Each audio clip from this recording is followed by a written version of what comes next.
ماذا قال يسوع المسيح عن نفسه؟ المسيح هو كلمة الله تكلم باسمه كإنسان وإله متجسد ممثلا الله على الأرض. إقواله وأعماله هي أقوال وأعمال من له سلطان الله وقدرته. يستحيل على أي إنسان أن يقول ما قاله المسيح أو يعمل بمثل أعماله. قال يسوع المسيح: أنا هو نور العالم، من يتبعني فلا يمشي في الظلمة بل يكون له نور الحياة. من يجرؤ أن يقول مثل هذا الكلام من البشر؟ قال السيد المسيح أنه موجود في كل مكان، حيثما اجتمع 2 أو 3 باسمي فهناك أكون في وسطهم. كيف يمكن للمسيح أن يكون في كل مكان في العالم وفي وسط كل اجتماع مع المؤمنين به إن لم يكن هو الله المتجسد والنازل من السماء؟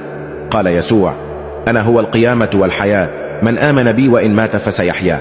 وأحيا المسيح 3 أشخاص ماتوا وعاد لهم الحياة، لأنه هو المتحكم بالقيامة وهو خالق ومانح الحياة. قام بسلطانه من الموت وخرج من القبر حيا وصعد إلى السماء حيث كان أولا.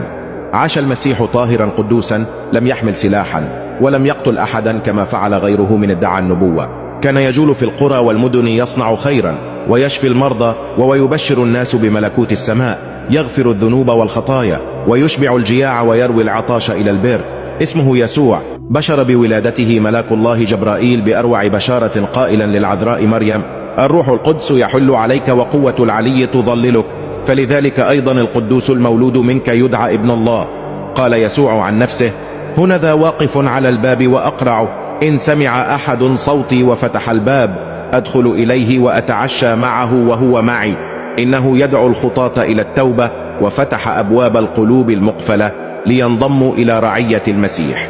قال يسوع: أنا هو، وسوف تبصرون ابن الإنسان جالسا عن يمين القوة وآتيا في سحاب السماء. وكلمة أنا هو يعني أنا هو الله أو يهوه. هذا هو يسوع كلمة الله المتجسد بشرا، أرانا مجد الله وقدرته بمعجزاته وأقواله. فهل نتبع بشرا أم نتبع إلها قادرا يضمن لنا الحياة الأبدية؟ كن ذكيا وأسبق الأمور قبل أن تهلك.